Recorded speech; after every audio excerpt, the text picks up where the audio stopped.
Hello there, I'm Eamon. And I'm Isabel. And you're watching the GB News digital stream across the United Kingdom. And around the world. If you're here in the UK, you can also watch us on your TV screen. GB News is Freeview channel 236. On Sky, we're channel 515. 626 on Virgin Media. Just remember, you might need to retune your TV to watch the channel. Yeah, and if you are doing that, find out more about retuning by going to gbnews.uk. Join my show Farage, 7 p.m. till 8 p.m. Monday through Thursday, and there you will get opinion, analysis, debate, and I'll cover stories that nobody else dares to touch. And then for the last 15 minutes, talking pints. We're over a drink. We have a civilised conversation with someone. We very often disagree, but we do it in a grown-up way. Come and join me on Farage.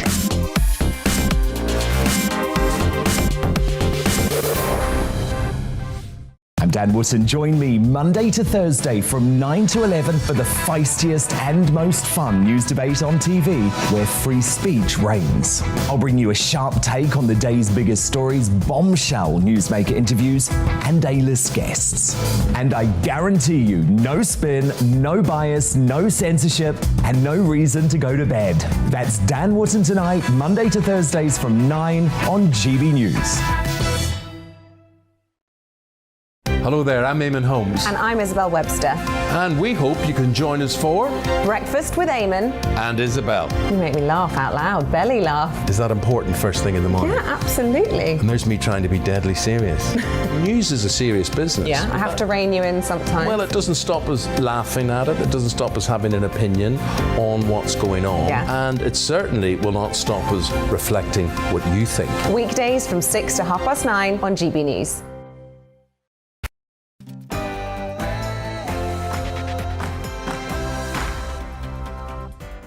Good morning, it's the Saturday selection here on GB News with Philip Davis and me, Esther McVeigh. As doctors and nurses, porters and paramedics take to the streets today, is there a glimmer of hope the government will change their mind over compulsory jabs for NHS workers? We get the latest on the Ukraine situation with a man who's been on the front line this week. And there's all the usual Saturday sport and showbiz as well. First though, let's get a news update.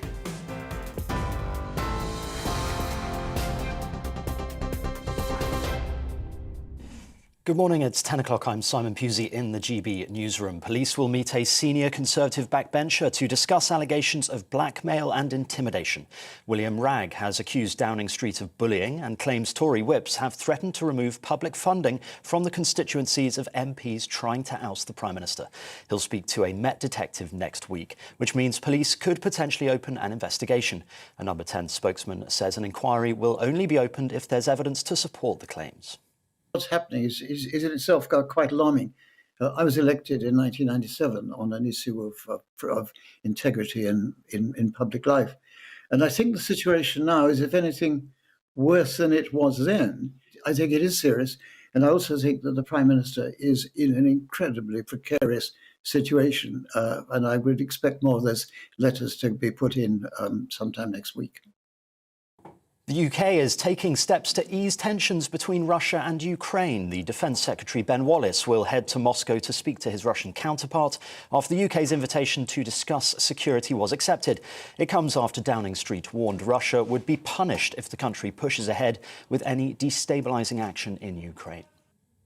The majority of Ireland's COVID restrictions have been lifted today. COVID passes will no longer be required to gain entry to hospitality and entertainment outlets, and live events can return to full capacity. The move will also see an 8 p.m. curfew on the hospitality sector lifted. The country's Taoiseach Micheál Martin says today's a good day in Ireland's COVID journey. We've done this by having the confidence to be ourselves. As we face into our second century as a free democracy, and as we navigate this new phase of COVID, it is time to be ourselves again. US police say a British astrophysicist who was fatally shot in Georgia was killed by a stray bullet. Dr. Matthew Wilson was visiting family in Georgia when he was shot while lying in bed. Police say his death appears to be the result of a gun's reckless discharge. The AA says the cost of petrol should be reduced by nearly 3p a litre, despite the 10% increase in wholesale prices since Christmas. They say the stubborn refusal by fuel retailers not to pass on more than 2p a litre in savings has seen profit margins soar. High Street pharmacists will now be able to refer obese people to a free online NHS weight loss programme. Previously, obese patients in England had to see their GP before they could access the 12-week plan. Those with either high blood pressure, diabetes or BMI over 30 are being encouraged to speak to their pharmacists. Olympic cycling gold medalist Chris Boardman is to head up a new government agency called Active Travel England. It will be tasked with improving cycling and walking infrastructure across the country. The agency, which launches today, will manage the National Active Travel Budget, awarding funding to projects that improve health and air quality. A new survey suggests that 1 in 3 drivers are unaware of changes to road rules which are aimed at protecting cyclists and pedestrians. 33% of motorists said they did not know the highway code is being revamped, including 4% who have no intention of looking at the details. The revised highway code comes into force next week. This is GB News. We'll bring you more news as it happens now. It's back to Saturday Selection.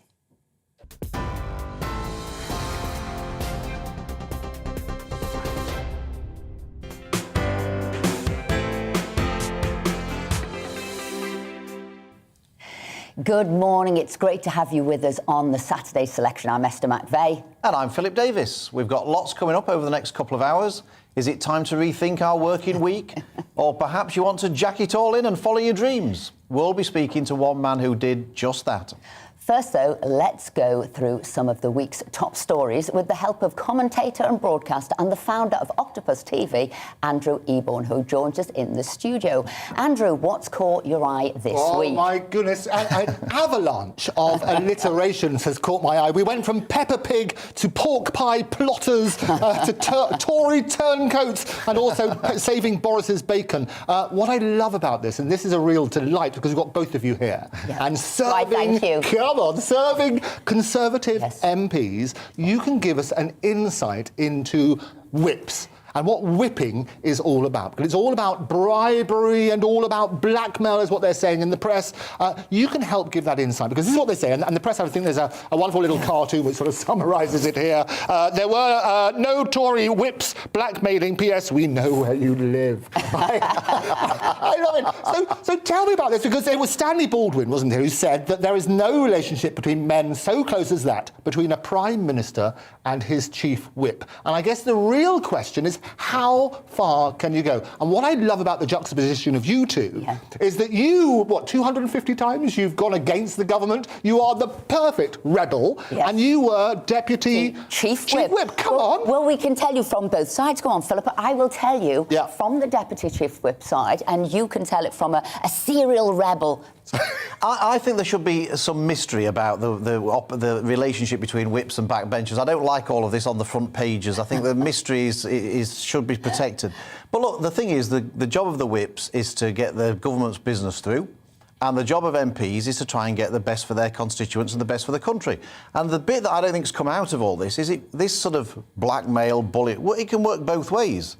So if there's a tight vote in Parliament...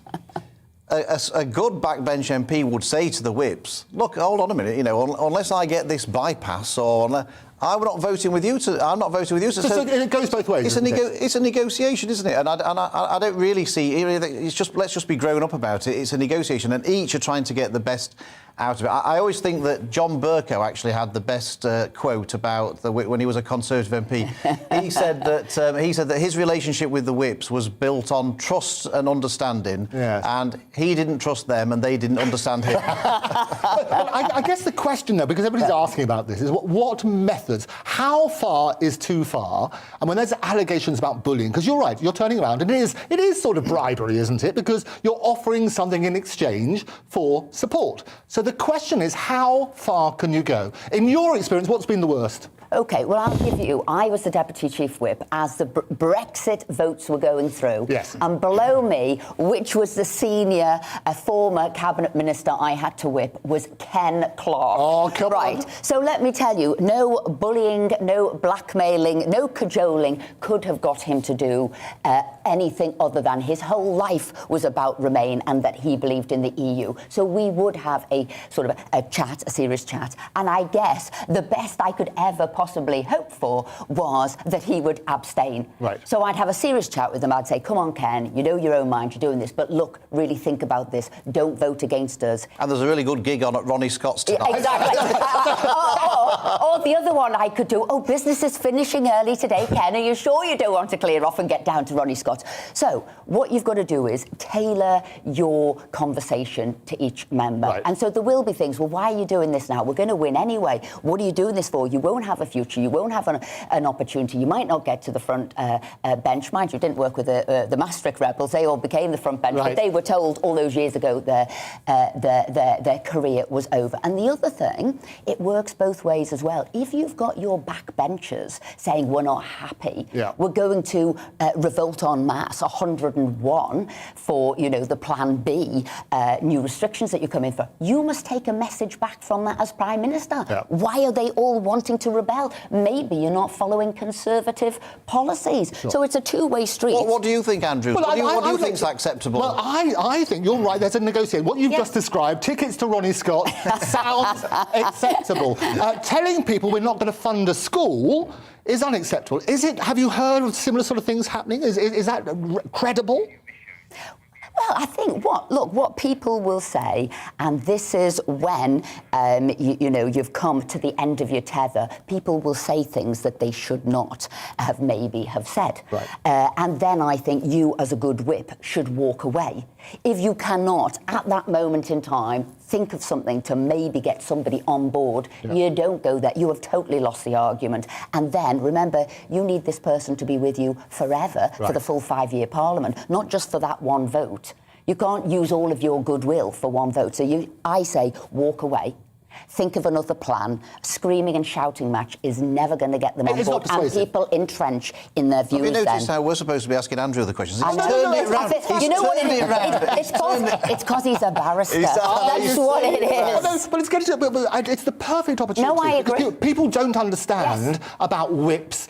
We see that extraordinary thing that Michael did. I don't know if you saw his video with the Fabricant, Michael Fabricant's video about whipping and all that sort of stuff and the reason for it. So people do want to know, how far can you go? There's threats that there's a recording out there. So is it likely, firstly, that somebody would have said we can withhold money if you don't vote? And because you've had 250 plus where you've said no, you're your own man, you've got your voice, is it likely that that sort of thing could happen? Look, I think if you rebel, you accept that you're not going to be done any great favours by the party, or you have to accept that there is a possibility that may happen. Nobody needs to say it to you overtly. You just know that that may be a consequence of it. But you've got to do what you think is right. I think that's in a way that's bad whipping. You've gone beyond what you should. And like I said to you, if you're so entrenched and now is not the moment, you can't win somebody over with argument or reason. You either report back, as I would, we've lost this person. Yeah. You've got an 80-seat majority. I don't need you. So you don't need to have a big fallout with them. We've lost them. And then move on to somebody else who might be more amenable. Right. Okay. So what caught your eye? Well, we've got obviously more from you later. You'll be with us a little bit later on. Me, a fun story for me, and that has to be Millie, the little Jack Russell, who was in a dangerous, precarious position there on the dangerous sort of mud flats just outside Portsmouth. Could have disappeared, but how did they get that dog back? How did they save him from the brink, from danger? It wasn't the police, it wasn't anybody out in boats. No, it was a drone with a sausage sausage that brought him over. And the only reason I thought this absolutely ingenious, because I thought I need to use this myself. I'd get up in the morning for that. Exactly. You'd do that. I thought it's a full English for me. No measly sausage or bacon. It's full English for me. That's what I thought. Drone into the bedroom. You're not going as far as the full English. See the way the negotiation takes I love it. Bacon, butty, or a sausage, but wangle it. Move him out. Anyway, Andrew, we will see you later back with the papers. But the government's decision to effectively end the vast majority of COVID restrictions next week once again brings into question the policy of making vaccines compulsory for NHS staff. From April, anybody who works for the health service, from doctors and surgeons to porters and cleaners, will face the sack if they refuse to be jabbed. Has this now become a matter of conscience as much as an issue of public health? Later today, a group called NHS 100K, which highlights the plight of 100,000 staff who could lose their jobs, will be joining protesters in central London as part of the worldwide rally for freedom. We'll be joined in a moment by orthopaedic surgeon Ahmed Malik. But first, let's speak to one of the founding members of NHS 100K, Lilith, who is in the capital preparing to take part in the march. Lilith, what are the aims of today's protests? Hello, how are you? Thank you for having me on your program. So the aims for today is basically to raise public awareness that as healthcare staff, we're about to lose our jobs. We've worked throughout the pandemic, given our all, given extra shifts, worked with minimal PPE, no vaccinations. But now we're deemed a risk to the public and we're set to lose our jobs due to these mandates. So we all have different choices about why we don't want these vaccines. What we're concerned about is the precedent that it will set. If you can mandate these vaccines for the NHS, when will it start occurring in the public, to the public? When does our health become our choice, or when does it become the government's choice? We're very much ralliers for the right to choose, and because it's such a core issue for healthcare professionals, where we must respect patients' decisions, whether it's good or bad. It just has been quite a blow for a lot of us and how we operate. Yeah. And what will be happening today, Lilith? What will be happening in central London and I believe other cities across England? Yeah, so we're all standing against these vaccine mandates, and to do that, we're laying down our uniform in protest. A lot of us are going to sacrifice our jobs to say no to these vaccine mandates, because we do believe it is inherently wrong to force people into this. And Lilith, what discussions have you had with the government about this? Is there a chance that the government are going to change their mind? We'd like to hope so. We've sent an email out to Sajid Javid to have a meeting with us and the members of the NHS 100K so that he can hear the personal sort of stories behind the effect of these mandates. So we've asked all our members to petition their local MPs, to speak to media, to have this happen for us. We've not heard anything from Sajid Javid, which is a little bit expected, but we're hoping that today will bring to light that there are individuals involved in this vaccine mandate, and we're set to lose a lot of very valuable staff, very experienced staff, and it's not just healthcare staff, it's your students are being affected, your back of house staff are being affected, from your cooks to your delivery drivers to the logistics that make hospitals work. So we just want to raise this awareness to the public that they're about to lose their public health service. Lilith, thank you for joining us this morning. I know you've got a busy day.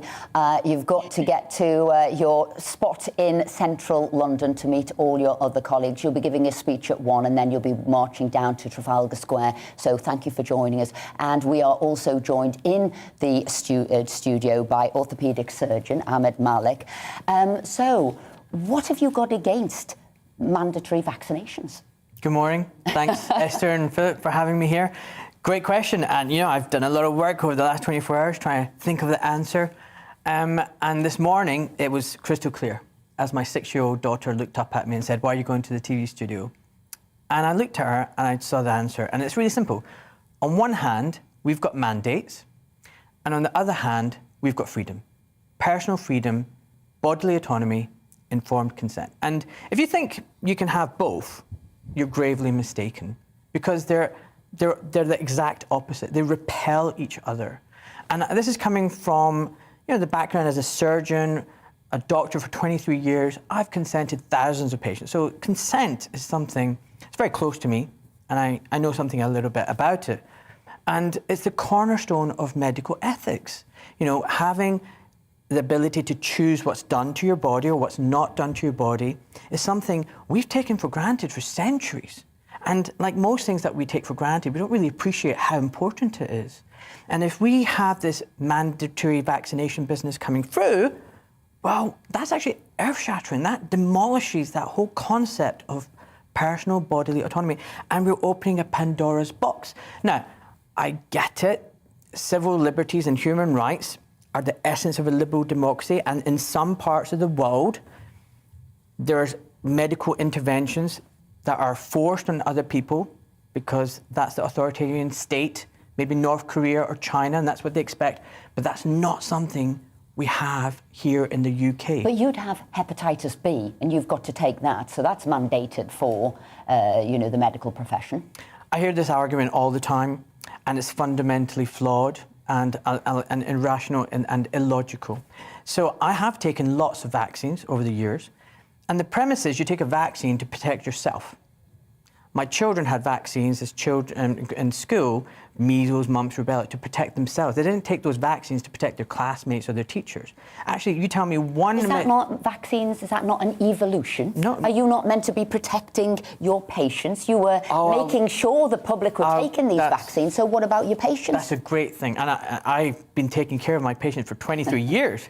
But you tell me one medical intervention that's been used to protect someone else and not themselves. It doesn't happen.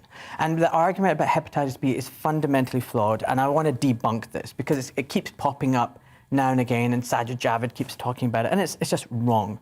So traditional Hep B vaccines are taken to protect the healthcare worker.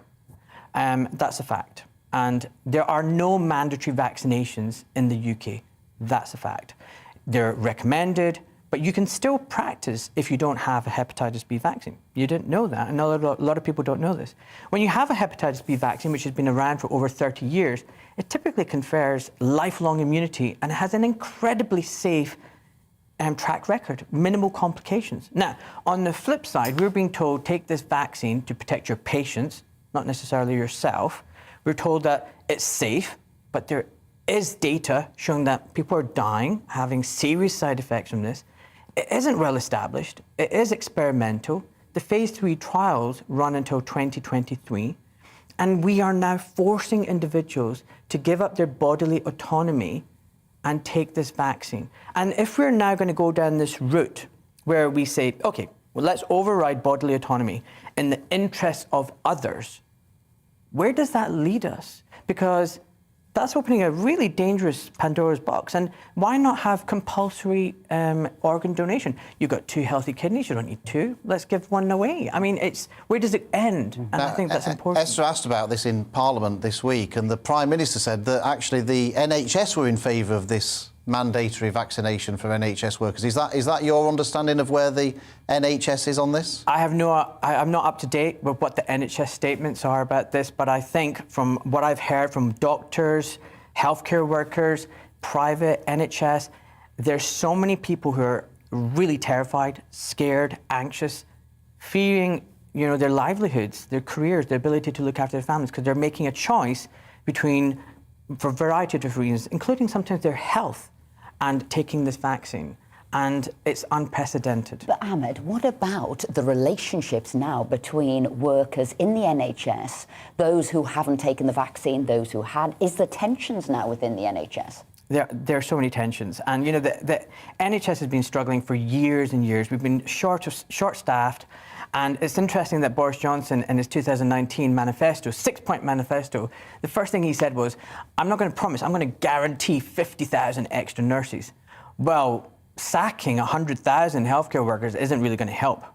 So where does that play into? And you won't before, I think you've got to have the first jab, the 3rd or 4th of February. You're not going to have that vaccination. You are remaining absolutely, you'd sooner give up your job than have this vaccination. Yeah.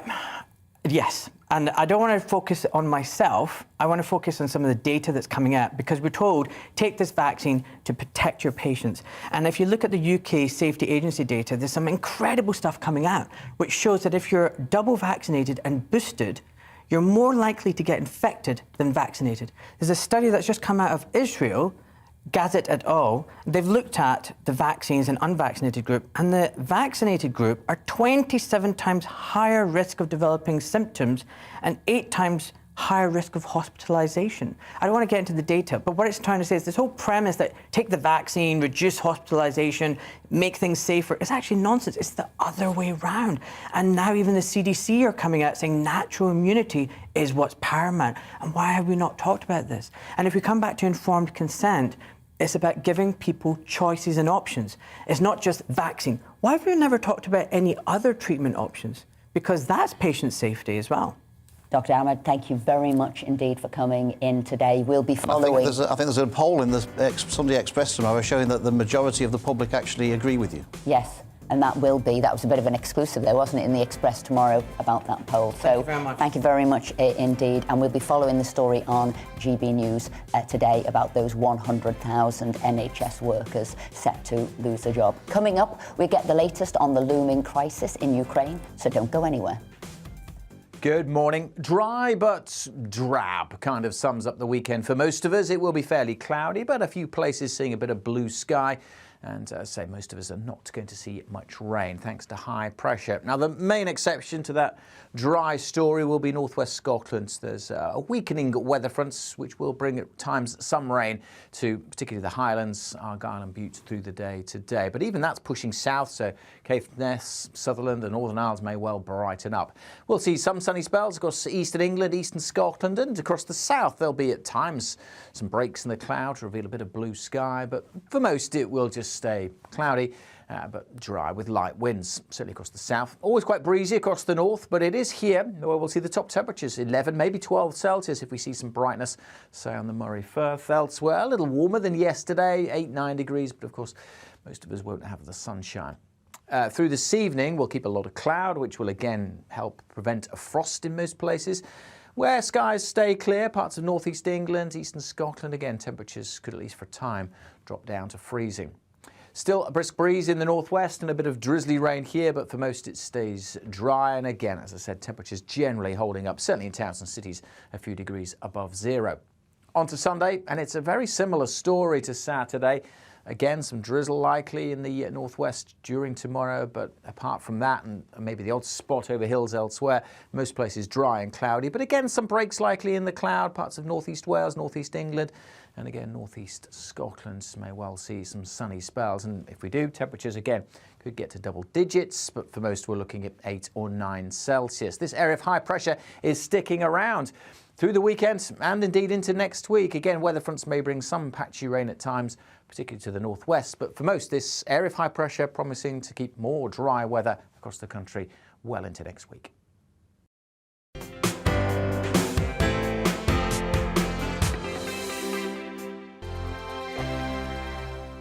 Hello there, I'm Eamon. And I'm Isabel. And you're watching the GB News digital stream across the United Kingdom. And around the world. If you're here in the UK, you can also watch us on your TV screen. GB News is Freeview channel 236. On Sky, we're channel 515. 626 on Virgin Media. Just remember, you might need to retune your TV to watch the channel. Yeah, and if you are doing that, find out more about retuning by going to gbnews.uk. Join my show Farage, 7 p.m. till 8 p.m. Monday through Thursday, and there you will get opinion, analysis, debate, and I'll cover stories that nobody else dares to touch. And then for the last 15 minutes, talking pints. We're over a drink. We have a civilized conversation with someone. We very often disagree, but we do it in a grown-up way. Come and join me on Farage.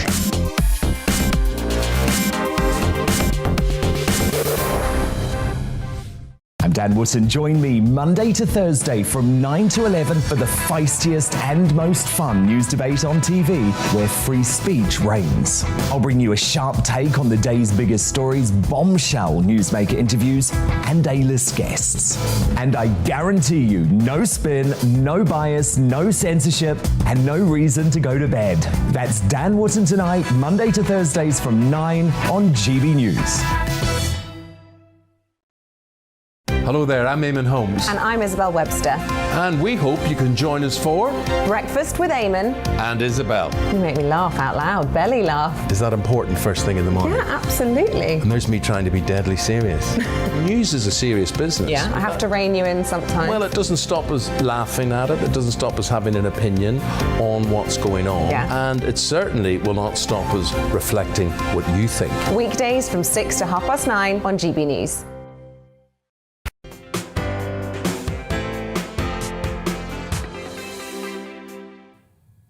The Russian and US foreign ministers met yesterday to try and avert any further risk of Russia invading Ukraine. Sergei Lavrov and Antony Blinken are said to have had frank talks. Whilst the Russians insist they have no plans for a wider conflict, despite massing 100,000 troops on the border, America has warned there will be severe repercussions if the invasion goes ahead. Tom Tugendhat is chairman of the Foreign Affairs Select Committee and has recently returned from Ukraine. And Tom joins us now. So, Tom, what's the sense on the ground about what might happen next? Well, morning, Esther. Morning, Philip. The reality is that in Kiev, things are bizarrely calm, actually. A lot of people are just going about their daily lives. They're quite used to having Russia threatening them since 2014, when Moscow ordered the invasion of some of the eastern part of the country and indeed the annexation of Crimea. So, you know, this isn't, in some ways, this isn't new for many Ukrainians. But we're also seeing the ministers ordering the preparation for war of many of the army and indeed the reserves and indeed even some partisan-style militias. So this is clearly a moment of great tension for everybody, and I think we're right to be concerned and to keep a very close eye on this. Tom, we've sent weapons, we've sent troops to Ukraine. Lots of people might say, why are we getting involved in this? What's it got to do with us? Well, Philip, you and I both know that making sure that violence, that intimidation doesn't succeed and that freedom prospers is absolutely fundamental to the interests of the British people. And it's not just about, you know, the fact that Putin is the first person to have changed the borders of Europe by force since 1945. It's also the reality that he's also expelled Ukrainians from their homes in the east. He's weaponized migrants through Belarusia to try and destabilize Poland and Lithuania. And there's 44 million Ukrainians who could easily be forced into exile, not all of them, of course, but forced into exile over the borders into the European Union. So this is really something that does concern us all. And frankly, the silence from the European Union is deafening and extremely concerning too. Would we really fight Russia if they were to invade Ukraine? Are we really going to fight Russia? And because most people's assumption is that we wouldn't. And if we wouldn't, what's the point in sending troops and weapons if we wouldn't and the Russians know that we wouldn't? Well, we're not sending troops, we're only sending weapons. And the correct thing to do is to make sure we never have to fight Russia. And as you know, Philip, deterrence works much better than response. So making sure that the Ukrainians are capable of defending themselves, and that's what we've done by sending these NLAW, next generation light anti-tank weapons, and the Americans have sent a similar, slightly more powerful weapon called the Javelin, and indeed Stinger missiles that can take down aircraft, will make a huge difference, I hope, because I hope it will persuade Putin that this is a really daft idea. Because whatever he manages to do in the initial punch, and he's got the armour, he's got the men to invade, there's no question about that. But the occupation would be extremely difficult, as the Ukrainians would fight for their own country. So I hope very much what we're doing is we're dissuading Russia so that Putin doesn't make this daft decision. Well, this story is obviously in all the papers today about various discussions between the ministers in Russia, America, in the UK. Can you tell us any of the upshot of those meetings? Well, at the moment, those meetings are pretty inconclusive. I mean, they've been somewhat better in the last 24 hours than they have been for a while before, in the sense that direct talks between the US Secretary of State Blinken and the Russian Foreign Minister Lavrov have really made a difference in making sure that they both understand each other. And I hope this means that Mr. Lavrov will go back to President Putin and make it absolutely clear that however easy the initial invasion is, the occupation will be difficult. And I hope the other thing that it will do is it will focus the minds of many of our European partners, some of whom, frankly, have not been supporting Ukrainian freedom as much as they should have done, that this is a danger for all of us in Western Europe, whether you're in Berlin or Paris. This is a serious crisis. You mentioned Berlin, Tom. There's talks that Germany is blocking Estonia from actually sending assistance to Ukraine. Why are they taking that stance? Well, this is very concerning, and one of the potential reasons is that it's connected to Germany's and indeed other countries' dependence on Russian energy. As you know, Russian gas supplies keep homes warm in the winter across Europe, and so they are, let's face it, pretty dependent. But the reality is we can't find ourselves having our foreign policy, having our defence policy controlled by dictatorships in the East. You know, we already know that here in the UK we've seen Putin attempt to murder people in Salisbury, the Skripals, and successfully murder Litvinenko in London. You know, we know what the price of Russian aggression is, even here in Western Europe. And those in the East are all too aware. You'll remember the stories from this summer when I was over in Lithuania, and I saw migrants being pushed across the border from Belarus into Lithuania, into Poland, because what they're trying to do is they're trying to destabilize the European Union and indeed NATO. And that's a danger that they might try and do the same thing again. Tom Tugendhat, Chairman of the Foreign Affairs Select Committee, thank you for joining us this morning. Now, it's a miserable time of the year. The days are short, it's freezing cold, and if you're taking part in dry January, you haven't had a drink for 3 weeks. Well, in theory, you haven't had a drink for 3 weeks. It's no wonder so many people are taking a look at their lives and deciding it's time to make a change. Indeed, according to a survey this week, more than half of us are considering quitting our jobs over the next 12 months. Anything to tell me, Philip? My constituents might quit my job for me at some point. But it's all well and good today, dreaming about a big career change. You've got to go and do it. Well, one man who did exactly that is the internationally renowned artist Bruce Denny, who gave up a well-paid job in the City of London to take up sculpting. And we're delighted to say Bruce joins us today in the studio. So, Bruce, at what time did you realise that the day job, the high-paid job in the city, had to go? In reality, probably about 10 minutes after I started, to be honest. I studied sciences, and which was very exciting, and it's very sort of abstract. And I took a job in the City of London in a software house, which supported the insurance industry. And initially, it was very exciting being in that world with the potential to sort of earn good money and what have you. But I very quickly came to realise that whilst the job was hard, it actually wasn't particularly challenging or stimulating. So I was constantly looking. I stayed for about 10 years, really, but I was always looking for something to sort of make my life a little bit more exciting and interesting. Was there a moment, though? I mean, lots of people during COVID have said we've had our chance to get off that conveyor belt of life. We've been thinking about it, different things. Lots of people are thinking, as you said, that survey 50%. Was there a moment, or was it a gradual sort of draining away of interest for your job? Well, I think yes. Clearly, I didn't make the decision right at the beginning. It just became clear to me that the working world wasn't offering me really what I wanted. And, you know, everybody's different. They all have different needs. But, you know, earning a salary is incredibly important. And for me, that's what my focus was all about through my education, to be able to earn a decent salary, to make a decent living. But it very much came to my realization later in life that, you know, you've got to do this forever. And you need to find something that really stimulates you at the same time. It's quite a brave thing to do, though, isn't it? Quitting your job to do something that you love. I mean, what did your sort of friends and family tell you? Were they egging you on, or were they saying, no, don't do it? By the way, Philip, at this time he couldn't sculpt. So not only is he going away and walking away, he couldn't sculpt. I mean, the reality is, like most of us, I really didn't know what it was that I needed to do. I just needed to do something. I was fortunate that most things came easily to me, and I studied, as I said, sciences.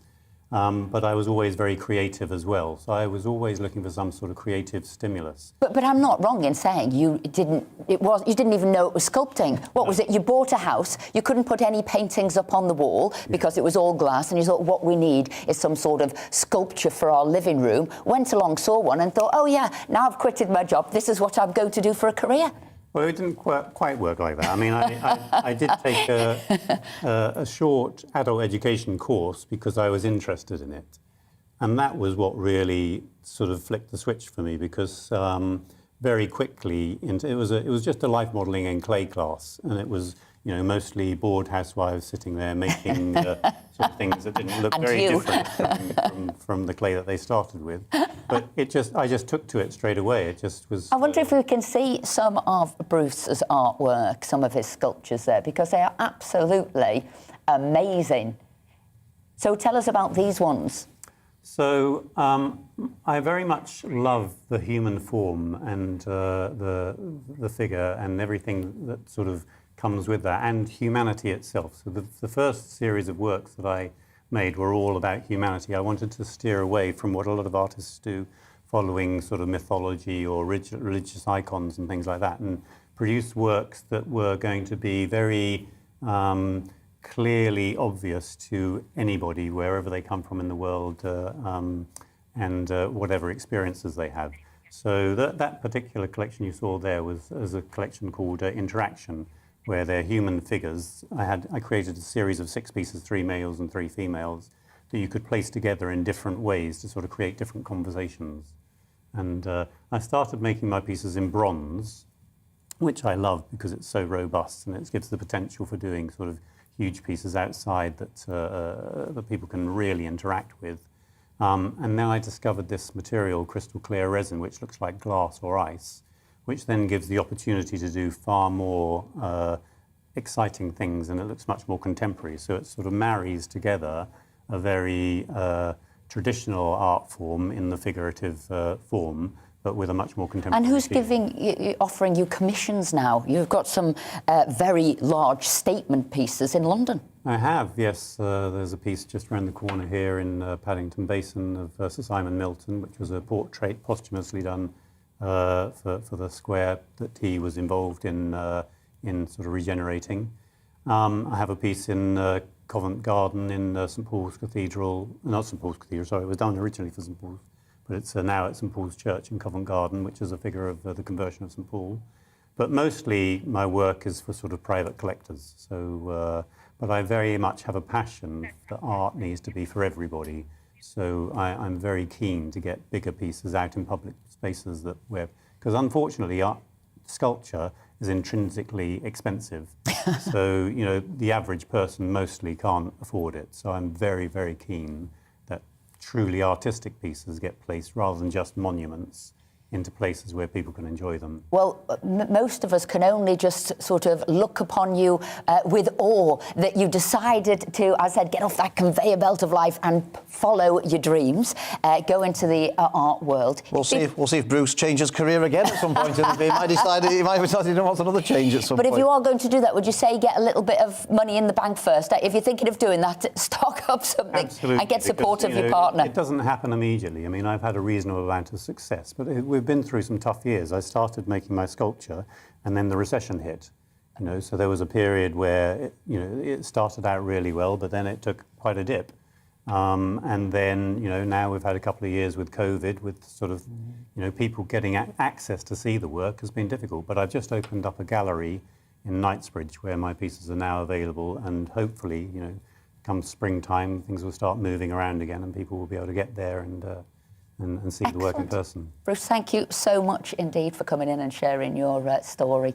But coming up, as England comes out of Plan B next week, should taxpayers south of the border still subsidise continuing COVID restrictions in Scotland? Stay with us.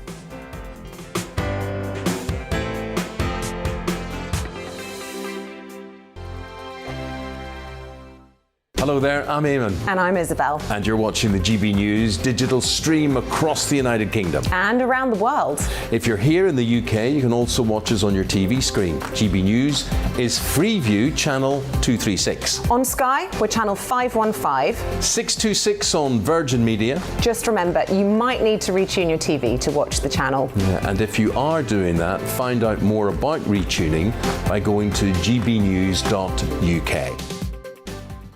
Join my show Farage, 7 p.m. till 8 p.m. Monday through Thursday, and there you will get opinion, analysis, debate, and I'll cover stories that nobody else dares to touch. And then for the last 15 minutes, talking pints. We're over a drink. We have a civilized conversation with someone. We very often disagree, but we do it in a grown-up way. Come and join me on Farage.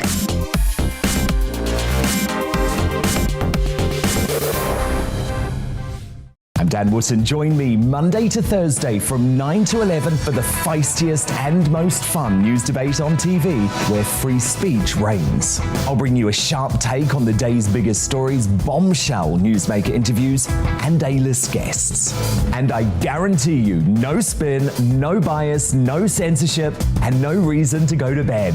That's Dan Wootton tonight, Monday to Thursdays from 9 on GB News.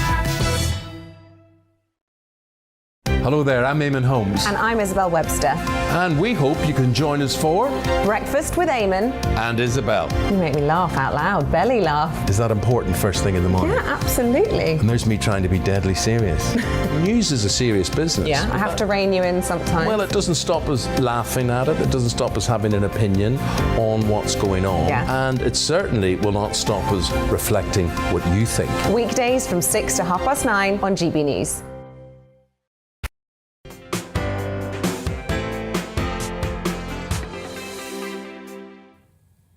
This is the Saturday Selection with Esther McVeigh and Philip Davis. With the four nations of the United Kingdom once again following different routes out of the latest wave of COVID restrictions, the way the Westminster government funds the devolved administrations is again being looked at. Is it right, for example, that the taxpayers in England continue to subsidise the Scottish government, which has imposed harsher restrictions and for longer? As part of the regular series here, who are we going to go to now?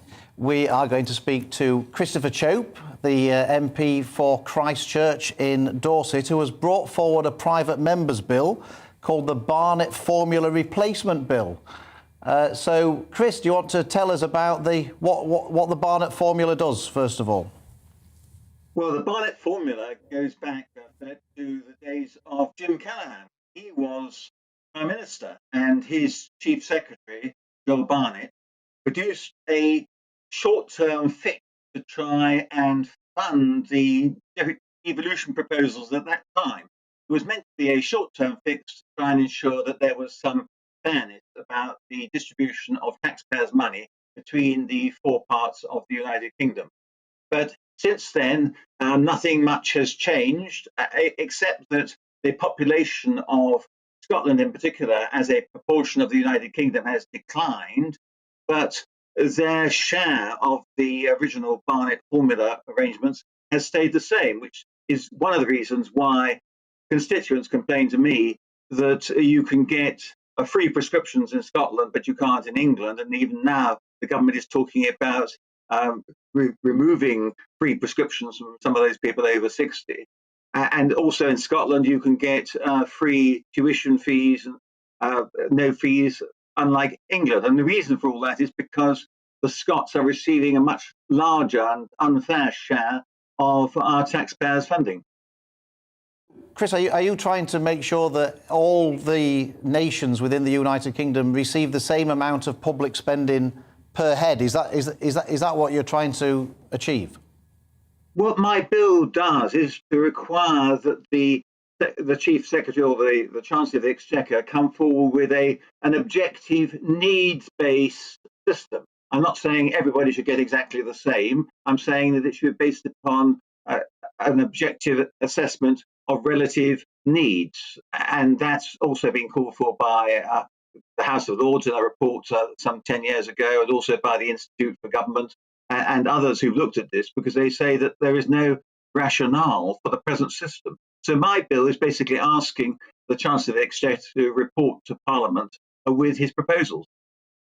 Now, I was looking at the figures earlier, Chris, and according to the figures I saw... Is that like a good Yorkshireman? Yeah, checking out who's getting what? I am going to mention Yorkshire as it happens, because according to the figures I saw, Northern Ireland gets £15,357 per head of public spending, Scotland £14,842, Wales £14,222, and England £13,166. But within England, Yorkshire only gets £11,522. So, I mean, do you think that people in England, and particularly people in Yorkshire, are going to get tired of the United Kingdom before Scotland does if they keep having to see all of their money disappearing up north? Well, I think those are very interesting figures that you produce, Philip. But, I think the more that people find out the truth about this, the more resentment there will be. And particularly when you look at the government's proposals for levelling up, and there may be proposals for, say, levelling up Yorkshire compared with the south of England or London. But every time the government puts more money into levelling up public services and expenditure in England, then it has to, in a sense, provide even more money to Scotland, thereby making the situation even worse. So I think that there's a really strong argument now for having a fresh look at this and allocating scarce taxpayers' money on the basis of need rather than on the basis of a historic fix that goes back over 40 years. So you're right there about sort of the rising resentment when some people in the poorer parts maybe of North England see just across the border there is free prescriptions and there is free university, and I think we've got to remove that, haven't we? I think that feeling of resentment, unhappiness, somebody getting something that you're not getting or your children aren't getting. Exactly, and it's going to get even worse if the government goes ahead with its proposal to raise prescription charges for those who have not yet retired but are aged over 60. And people will say, well, why are we doing that in England when actually the Scots have got free prescriptions, which we are paying for? Said this was only going to be a temporary fix. This wasn't meant to be forever, was it, the Barnett formula? Oh no, it wasn't. It was a temporary fix in order to try and get through the funding for the devolution settlement. But of course, in the end, those devolution proposals of the Callaghan government came to nothing, but the formula stayed in place. It was probably a reasonable fix at that time because it was based upon historic spending, and it basically said that in the future there should be a proportionate increase in funding. But what it didn't take account of was the declining population in Scotland in particular, but also in Wales and Northern Ireland as a percentage of the United Kingdom, which has made the situation far worse.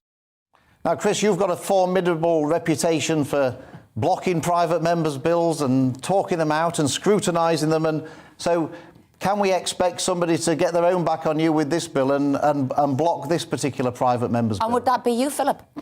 Well, no need to answer. That's an unfair question. I have very low expectations that any of my bills are going to be accepted by the government, but this doesn't need actually legislation. What it needs is the Chancellor of the Exchequer to take the initiative and do the homework. We don't need legislation for this at the moment. What we need is the Chancellor of the Exchequer to recognise that there's a lot of unfairness here, that it's undermining his levelling up agenda, and to get to grips with it. But that's what I was going to ask you, is what would success be for you? But you've said that, really, just looking at this issue, doing the homework and getting something done. So, Christopher Chope, thank you for joining us this morning. I think we'd be interested to hear what our viewers have to say about that. I think that would be really important. So if people want to get in touch, gbviews@gbnews.uk. We'd love to hear what you think about the subsidy from England to Scotland. Now, as we do every week here on Saturday Selection, we're asking a celebrity guest what they would do if they ruled the world. Yes, imagine being Prime Minister for a day, which is about as close as I'll ever come to it, to be perfectly honest. What laws would you change? How many work events would you have? And would you bring your own booze? This week we're joined by celebrity chef and TV presenter Kevin Woodford. From Ready Steady Cook to Songs of Praise, from BBC Holiday to the Heaven and Earth show alongside me, Kevin is one of the UK's most versatile presenters. So Kevin, thanks so much for joining us. And if you rule the world, what law would you introduce? Yeah, hello, it's nice to see you again. I'll tell you what I wouldn't do. If it was offered on a gold plate, I would not take the Prime Minister's job. You guys can have that. Simple as that, right? For me, I mean, the obvious thing would be that I would want to set a situation whereby every child in the country, and it would be a composite programme, where every child in the country, you know, had access to a fantastic diet, nutritionally balanced, 3 meals a day. The problem with that is that that's a great wish, but a very difficult one to impose. So I think the one that I would go with, to be honest, I would totally ban, and I know there's a pause on this at the moment, but I would totally ban the introduction of smart motorways. It has to be the craziest concept, the most stupid idea that anybody ever came up with. The concept of driving down a motorway where you're totally dependent upon radar and technology to tell you whether there's a lorry or a car which is blocking your route and you've nowhere to go. Makes no sense. Nobody in the world would convince me that technology is capable of giving me that information at that moment that I needed it. So it just wouldn't happen. If I became Prime Minister, it wouldn't happen. It would be a law which nobody could change. Do you know what? With that law, you might well be Prime Minister. I think we agree on that. So many people say, you know, how does it work? You know, has it proved to be safe? Is it successful? I know I've challenged it. I think what you're saying to me is common sense. But why do you feel so strongly about it, Kevin? I mean, have you been stuck on the hard shoulder or something? And have you experienced any issues? Phil, like you and Esther, I spend a lot of time going. I live close enough to the M40, the M6, the M4, all the rest of the stuff, right? So I use motorways all the time. And yes, I've seen multiple accidents. I remember I worked at Pinewood for a year, and we drove down the M40, my wife and I, because we both worked there. We drove down the M40 6:45 every morning, heading towards London. I should think most days we would either see an accident or we would see a car broken down, right? I'll give you a great example. And I hope my wife's not listening to this today, because a few years ago, I drove my wife and my mother-in-law to Gatwick Airport. And this was a good few years ago. And we had a little Volkswagen Golf at the time. And I could smell burning. So I realised there was some sort of a problem. Really, really busy motorway heading towards Gatwick. And then I saw a bit of smoke coming out of the bonnet of the car. So I pulled over onto the hard shoulder, right? And it was obvious that the engine had started to ignite. It was just bubbling away nicely. My instinct was to get out of the car and get my wife out of the car and clear off, get away from the danger. I completely forgot about the mother-in-law, but then, you know, I could get away with that, couldn't I, really? So the point was, I had a hard shoulder to go into. Now, if I didn't have that hard shoulder and that was an immediate stop, I had to stop immediately, I've got a major problem. You know, I think it was between 2015 and 2019, if I'm correct, there were 63 fatalities on a smart motorway because of this problem, you know? And it's okay to pause this, but why are we pausing it? I mean, if you're going to do anything, then HGV lorries, give them a separate lane, block them down to 55, 60 miles an hour, and they can't move out of that lane, and then you've got a reasonable chance of keeping people a little bit safer.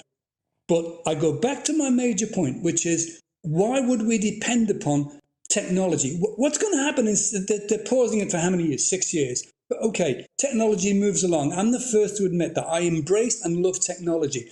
But I'm also a realist. And unless every 10 yards I've got something ahead of me, above me, or in my car, because it's linked to my car, telling me, immediately stop, everybody stop, because in 2 minutes' time, you're going to hit an HGV or you're going to hit something else. Kevin, That's I want to ask quickly about, obviously, all of the jobs you've done on TV. You've won National Television Awards for Best Daytime Presenter. You've done Ready, Steady, Cook, Can't Cook, Won't Cook, The Holiday Show with me, Heaven and Earth, Big Kevin, Little Kevin. What was, and I also have to say, you were made This Is Your Life, but what has been your favourite show? Got to be Heaven and Earth working with you, hasn't it? A silver tongue. What a silver tongue charmer. What a silver tongue charmer, eh? Absolutely unbelievable. Oh, but no, seriously, This Is Your Life. Great fun. That's you and your wife there on This Is Your Life.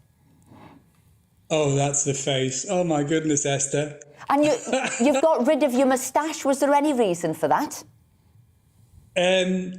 Yeah, you know, I had that moustache. It was like it was my. I suppose it was my thing. They used to mix me up with the guy who had spit the dog. I used to go through airports and people would say, "Where's your dog?" Because we looked very similar.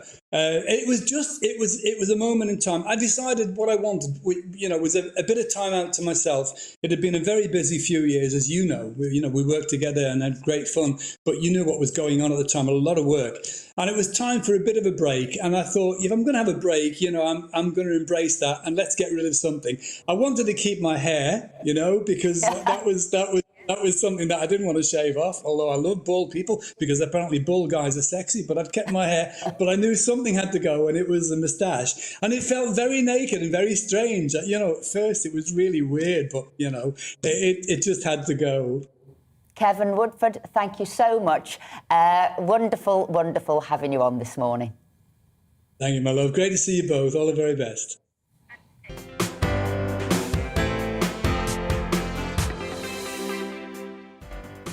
Coming up in the next hour of the show, Andrew Eborn rejoins us to look at some of the day's biggest stories. Stay with us.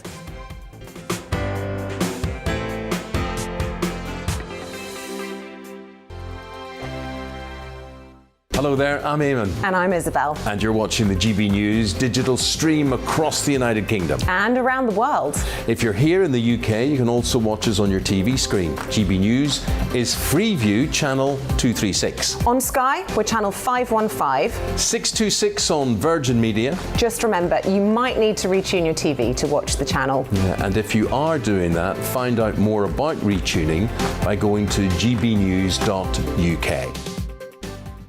Join my show Farage, 7 p.m. till 8 p.m. Monday through Thursday, and there you will get opinion, analysis, debate, and I'll cover stories that nobody else dares to touch.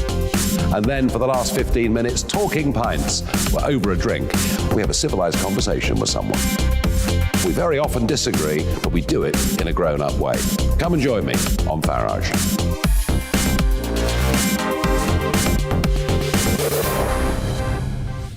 I'm Dan Wootton. Join me Monday to Thursday from 9 to 11 for the feistiest and most fun news debate on TV, where free speech reigns. I'll bring you a sharp take on the day's biggest stories, bombshell newsmaker interviews, and A-list guests.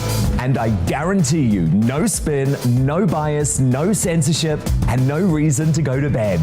That's Dan Wootton tonight, Monday to Thursdays from 9 on GB News.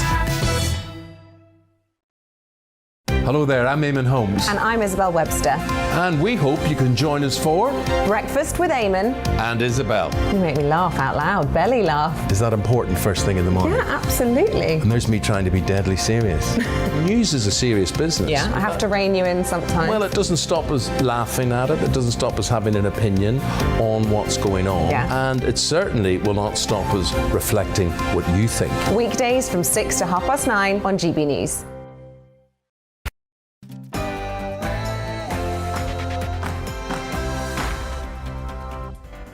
Good morning. This is the Saturday selection here on GB News with Esther McVeigh and Philip Davis. Coming up in the final hour of the show, we're finding out what the voters in Bury South have made of their MP swapping the Tories for Labour. Plus, we're across all of the Saturday sport and showbiz news. But first, let's get the latest news headlines.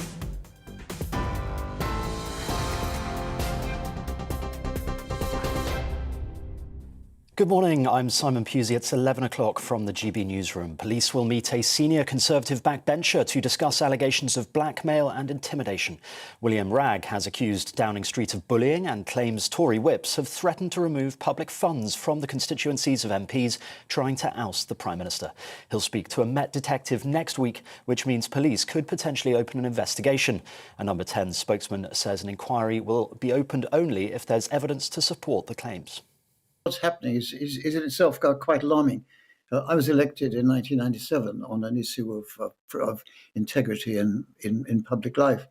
And I think the situation now is, if anything, worse than it was then. I think it is serious. And I also think that the Prime Minister is in an incredibly precarious situation. And I would expect more of those letters to be put in sometime next week. The UK is taking steps to ease tensions between Russia and Ukraine. The Defence Secretary Ben Wallace will head to Moscow to speak to his Russian counterpart after the UK's invitation to discuss security was accepted. It comes after Downing Street warned Russia would be punished if the country pushes ahead with any destabilising action. Foreign Affairs Committee Chairman Tom Hugenhardt told GB News he was sending weapons to Ukraine. The UK is helping the country to defend itself. Because I hope it will persuade Putin that this is a really daft idea. Because whatever he manages to do in the initial punch, and he's got the armour, he's got the men to invade, there's no question about that. But the occupation would be extremely difficult, as the Ukrainians would fight for their own country. So I hope very much what we're doing is we're dissuading Russia so that Putin doesn't make this daft decision. US police say a British astrophysicist who was fatally shot in Georgia was killed by a stray bullet. Dr. Matthew Wilson, who was visiting family, was lying in bed when he was hit. The 31-year-old was found dead at 2 a.m. Police described the incident as a random act, saying his death appears to be the result of a gun's reckless discharge. The majority of Ireland's coronavirus restrictions have now been lifted. COVID passes are no longer required for entry to hospitality and entertainment venues, and live events can return to full capacity. The move also removes an 8 p.m. curfew on the hospitality sector. The country's Taoiseach Micheál Martin says today is a good day in Ireland's COVID journey. We've done this by having the confidence to be ourselves. As we face into our second century as a free democracy, and as we navigate this new phase of COVID, it is time to be ourselves again. Irish police are investigating reports that a dead man was taken into a post office in an attempt to claim his pension. The incident allegedly happened in County Carlow. It's claimed his body was abandoned when a staff member asked about his well-being. The local mayor says the community is in shock. Police have confirmed they're investigating the unexplained death of an elderly man. A new survey suggests that 1 in 3 drivers are unaware of changes to road rules. 33% of motorists said they didn't know the highway code is being revamped, including 4% who have no intention of looking at the details. The revised code, which is designed to protect cyclists and pedestrians, comes into force next week. High Street pharmacists will now be able to refer obese people to a free online NHS weight loss programme. Previously, obese patients in England had to see their GP before they could access the 12-week plan.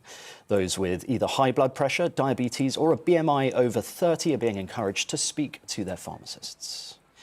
Olympic cycling gold medalist Chris Boardman is to head up a new government agency called Active Travel England. It will be tasked with improving cycling and walking infrastructure across the country. The agency, which launched today, will manage the national active travel budget, awarding funding to projects that improve health and air quality. This is GB News. We'll bring you more news as it happens. Now let's return to Saturday Morning UK.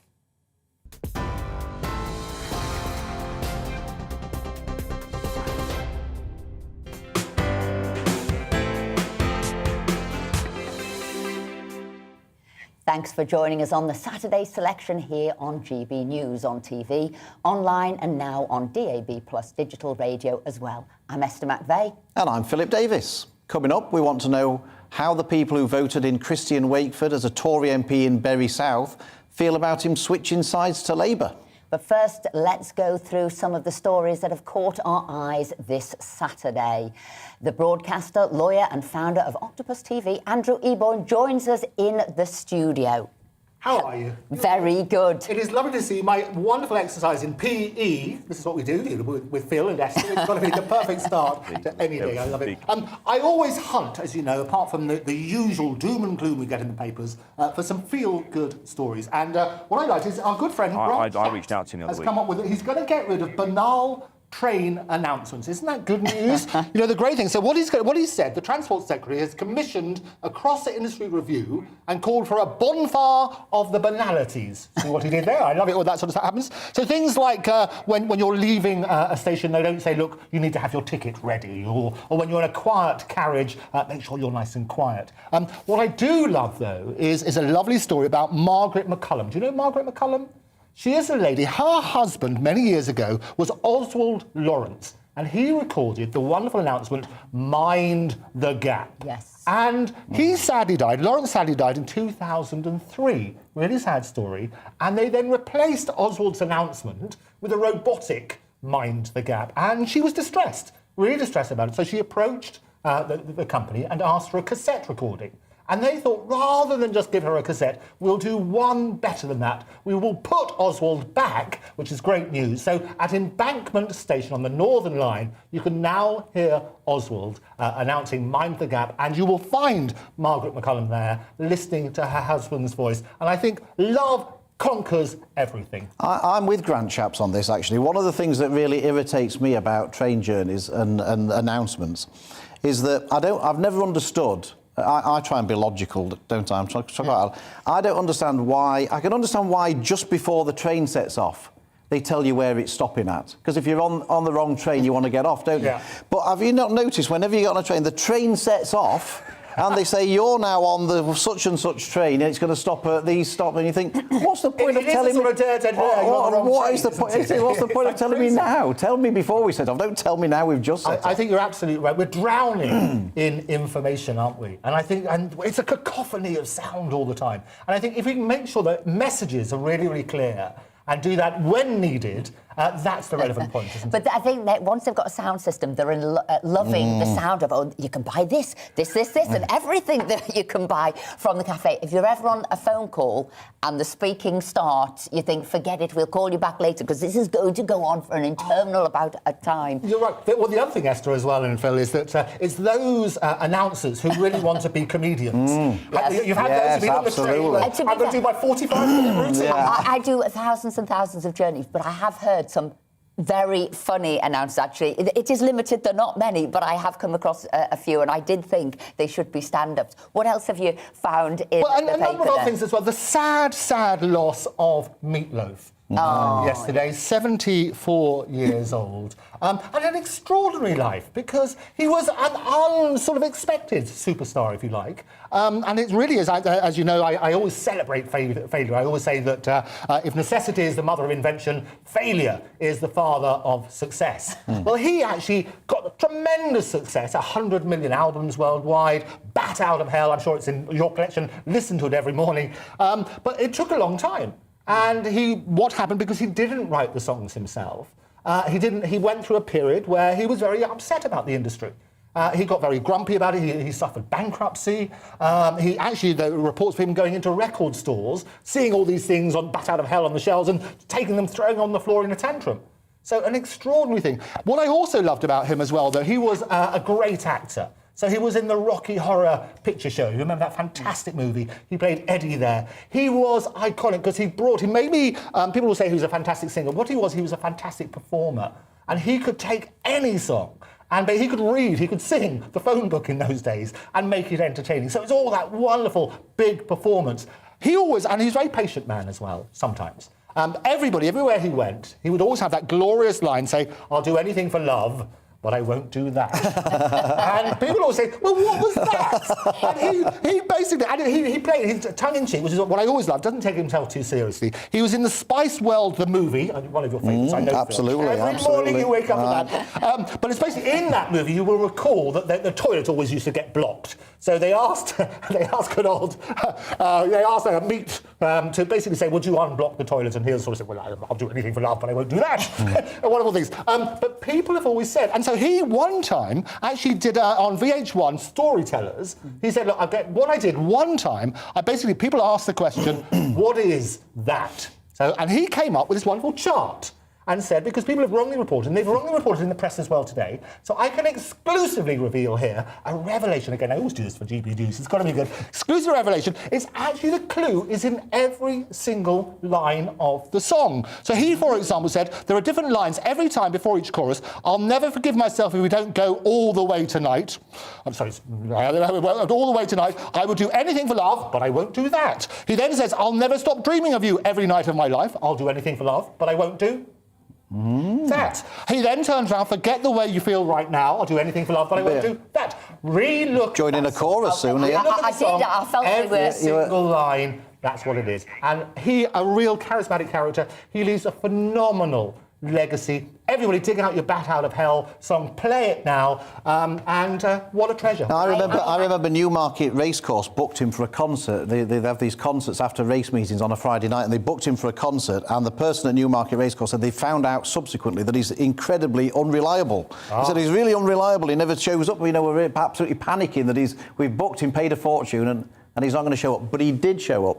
And it was brilliant. Oh, he is brilliant. And they also have they've now done a stage version of it as well. I went along, I don't know if you see it. Get along to see that, because it's like the soundtrack to our lives, isn't it? Fantastic songs, fantastic collaboration with Cher and various others. They've all come out and say, look, what an incredible man, what an incredible performer, what an incredible We'll go to other stories, but just say, I remember having the pleasure of interviewing him and talking about his spiritual side and what he wanted and what was his motivations. Yeah, exactly. But I have to say, how energetic, energised, funny he was. Come on, Esther, let's go out for a drink and all this. He was one of the funnest, biggest, largest characters. So I've got a story here. You might have seen it during the week. It's Giles Coren here in The Times. He's talking about you can't hide your hot tub from the taste police. But basically what it came from, this week people are saying, aren't they, now that we've got to future-proof all of our homes, we can't have conservatories. He's then looking at, well, you can't have this, you now can't have hot tubs, what about home gyms, what about wet rooms, what about his and her vanity rooms, all of the things we can't have. But it came from that story this week about conservatories, and they must be banned to history because we've got to future-proof houses. What do we think to that? Wasn't there an eco-warrior on the lecturing everybody you shouldn't have a conservatory from their conservatory? It's hilarious. Irony clearly isn't dead. It's totally like sort of, you must insulate your home, but I won't insulate mine. It's that sort of hypocrisy, isn't it? What I love, what we are getting now, as you know, I'm a futurist, so we look at patterns of behaviour, what's going to happen in the future. I can tell you the future of homes is all about connectivity. People will find out that you go into the home and it will follow you wherever you want to do. It will basically be smart homes is what the future. Yes. So you will find that all your electronic devices are connected. You'll find out that it will assist you in your daily life. And looking at that sort of stuff, one of the big scares of this week was all about Apple and the tracking device. And they get really worried about that. Basically, it's a device that if you lose your phone, it's supposed to be really, really helpful. One of the scary things about it is people have been using it for tracking individuals. Well, it's a tracking device, no surprise there. So what we need to do is flatten the learning curve. Work out about technology, work out about the way to do that, because the way that people understand it, in the same way as they understand politics, get rid of the jargon, work on that sort of basis, and that's a much better future. Conservatories, I think we should have them. If they want to have conservatories, get them going.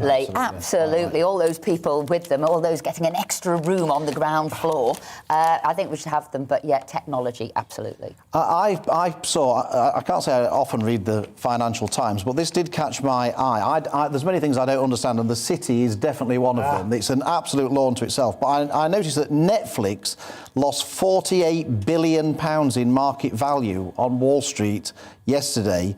And the thing that I don't understand is it wasn't because it was losing customers. It was because its growth in customers was slowing down. And on the back of that, it lost £48 billion in I'll tell you why. Obviously, in the pandemic, everybody was watching the streaming platforms.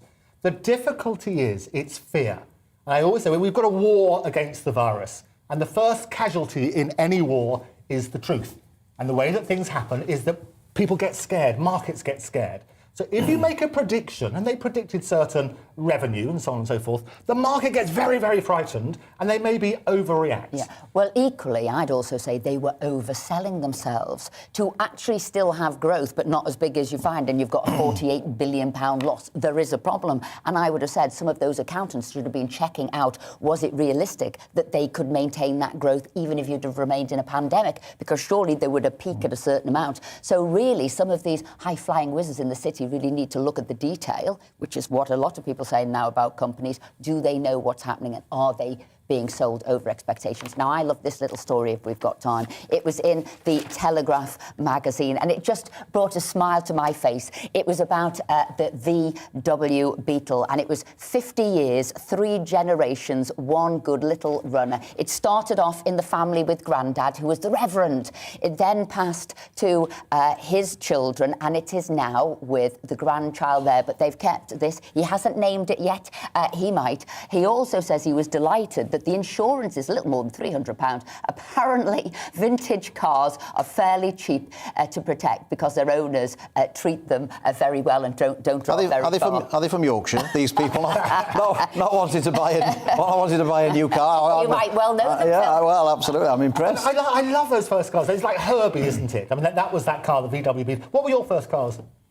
Mine was my mum's. I took her little Renault off her. Okay. Mine was, but my first one that I bought was a little Daewoo. It was a second-hand, oldish one, and got around in that. Oh no, Mini Micra was my first. The first car I bought was a Kia Pride. A Kia Pride was the first car I bought. My first one was a Lotus Elite. Oh, that's why you asked us. Absolutely. That's why you asked us. It's trumped us there, hasn't it? It was a second-hand one. They had these wonderful ones which were supposed to go up like that, the headlights. But it sort of did this because it was malfunctioning. And I'm sure the only reason it had a heated rear window was to keep your hands warm while you pushed it. It was very unreliable. Andrew, hope to see you again very soon. Wonderful having you. Great to see you, yeah, absolutely. Now, one of the biggest political stories of the week saw the Bury South MP, Christian Wakeford, cross the floor of the House of Commons, leaving the Tory party to join Labour. The move has led to accusations of bullying tactics by Tory whips and further questions over the leadership of Boris Johnson. But how do the people of Bury South, one of the red wall seats won in the 2019 election, feel about being back in the Labour fold when they voted for a Conservative MP? Let's speak to David Nuttall, chairman of the Bury South Conservative Association. David, when did you first find out Christian had swapped sides? Good morning, Esther. I was actually in a work meeting which I'd gone into at about 11:30 on Wednesday morning. And I was chairing this meeting, and it was as we were approaching lunchtime, about 1 o'clock. I turned my phone on to silent. And I suddenly, as we were approaching lunchtime, I thought, well, I'll just pick my phone up absent-mindedly. And I saw that I had rather a lot of missed calls. I thought, well, that's strange. I don't usually get as many missed calls as that in an hour and a half. So I began having a look, and I saw there was a text message saying, oh, you must be reeling at the news. And I thought, what news is this? Not seen anything about anything that would make me reel. So I then thought, I'll have a quick look on Twitter. So I had a look on Twitter, and I saw it was all over on my Twitter feed that one of the two MPs in our patch of Bury North and Bury South had defected to Labour. And I've been in politics quite a few years, but I've never been involved with a defection, and it was something which at first I thought, crikey, where do we go from here? This is out of the blue sort of thing. I knew absolutely nothing about it in advance as the association chairman, literally nothing whatsoever.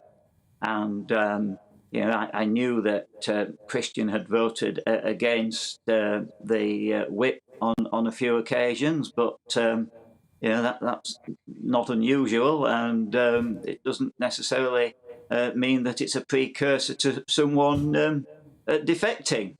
But and David, I'd had many conversations with him, and I'd certainly not seen it coming. I was going to say, David, you and your volunteers would have worked tirelessly to get him elected. And I say volunteers because you all are. You go out, you're knocking on doors, you're delivering leaflets in the wet, you've probably provided him with help support, money, emotional support. And like you said, you knew nothing, absolutely nothing. No, I knew absolutely nothing about it. And neither did any of my officers, nor any of his own staff. I don't think I'm betraying a confidence when I say that the Christian's office manager was rung up just literally a few minutes before the announcement was made, and was told. Because, of course, not only are our members in Bury South left with a feeling of betrayal and are extremely disappointed, the members of staff are now in an extremely difficult position indeed. So are you saying they don't have a job? Are you saying they found out, basically, they're now theoretically, unemployed? I suppose they still could be employed by the MP. As far as the parliamentary authorities are concerned, but in reality, the reality is that they essentially were in a position that they were going to be made redundant if redundancy laws cover a situation like this. They're out of work, and they certainly wouldn't want to be working. One is a Conservative councillor. Well, there's a couple who are Conservative councillors. One in Bury on Bury Council, they won't want to be working for a Labour MP. So they are in a position of having to look for other employment. But people wouldn't think that, would they? He's crossed the floor. No, You don't exactly, then absolutely. think You don't all think of your of the staff staff, who were no. behind you are now without a job. Absolutely. David, what Christian famously said that anybody who crossed the floor should contest a by-election. Do you and do your members, do they all want a by-election, or does the prospects of a by-election and knocking on doors fill them with horror?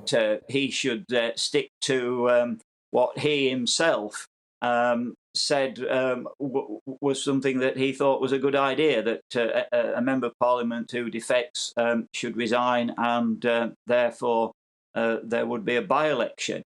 And members who've, as Esther mentioned, will have campaigned for him in the pouring rain and worked years to get a Conservative MP, feel so badly let down and betrayed that they would relish the opportunity to be able to have an election and have a Conservative MP, which is what the 22,000 people plus who voted at the last general election for Christian thought they were going to get. It's quite unusual. I think very rare anyway for a Conservative MP to cross the floor straight to Labour, but for someone to do it so soon after being first elected is particularly rare. David, I also hear that the Labour Party locally want to deselect him as well, so it's not happy all round. The Labour Party don't want him, the Tory Party now don't want him. But David Nuttall, thank you very much indeed for joining us this morning. Thank you very much. Thank you. Thank you.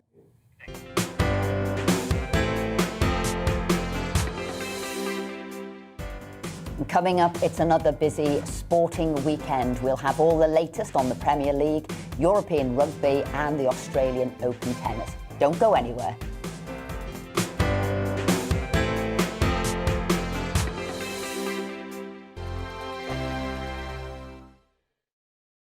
Hello there, I'm Eamon. And I'm Isabel. And you're watching the GB News digital stream across the United Kingdom. And around the world. If you're here in the UK, you can also watch us on your TV screen. GB News is Freeview Channel 236. On Sky, we're Channel 515. 626 on Virgin Media. Just remember, you might need to retune your TV to watch the channel. Yeah, and if you are doing that, find out more about retuning by going to gbnews.uk.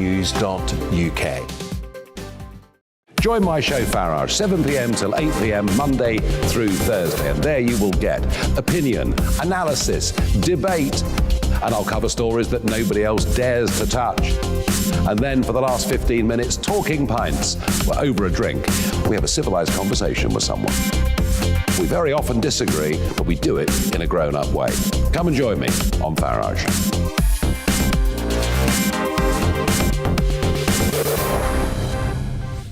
I'm Dan Wootton. Join me Monday to Thursday from 9 to 11 for the feistiest and most fun news debate on TV, where free speech reigns. I'll bring you a sharp take on the day's biggest stories, bombshell newsmaker interviews, and A-list guests. And I guarantee you, no spin, no bias, no censorship, and no reason to go to bed. That's Dan Wootton Tonight, Monday to Thursdays from 9 on GB News. Hello there, I'm Eamon Holmes. And I'm Isabel Webster. And we hope you can join us for Breakfast with Eamon and Isabel. You make me laugh out loud, belly laugh. Is that important first thing in the morning? Yeah, absolutely. And there's me trying to be deadly serious. News is a serious business. Yeah, I have to rein you in sometimes. Well, it doesn't stop us laughing at it. It doesn't stop us having an opinion on what's going on. Yeah. And it certainly will not stop us reflecting what you think. Weekdays from 6 to 9:30 on GB News. My name is Andrew Doyle. Join me every Sunday evening at 7 p.m. for Free Speech Nation. This is a show where we address current affairs and news stories of the week with the help of two wonderful comedian panellists. I brought in comics because I want to give it a lighter edge, and also they work for less. See you there.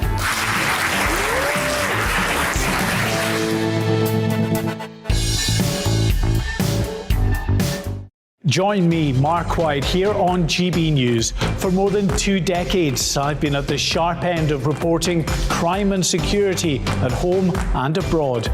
From the scourge of terrorism to the fight against violent crime and the deepening small boats crisis in the Channel, they're issues you rightly care about, and so do I. As GB News Home and Security Editor, my focus will be on the stories that matter to you.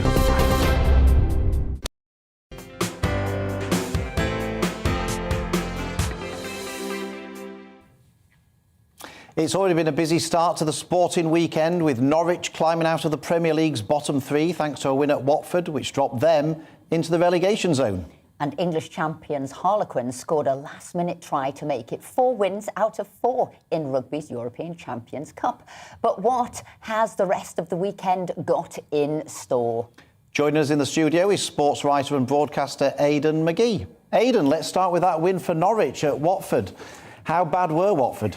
Oh, they're absolutely terrible. I mean, you know, I think the writing has to be on the wall now for Claudio Ranieri. I mean, he's cemented his place in English football folklore, not just with the job he did with Chelsea 20 years ago, but also winning the league with Leicester. But you have to say the writing's on the wall now. They're not looking as if they're going to garner too many more points that would lead them to safety. To lose at home to Norwich, I mean, to put it in context, Norwich haven't won away from home in the Premier League since they won at Everton in November 2019. So they don't travel well.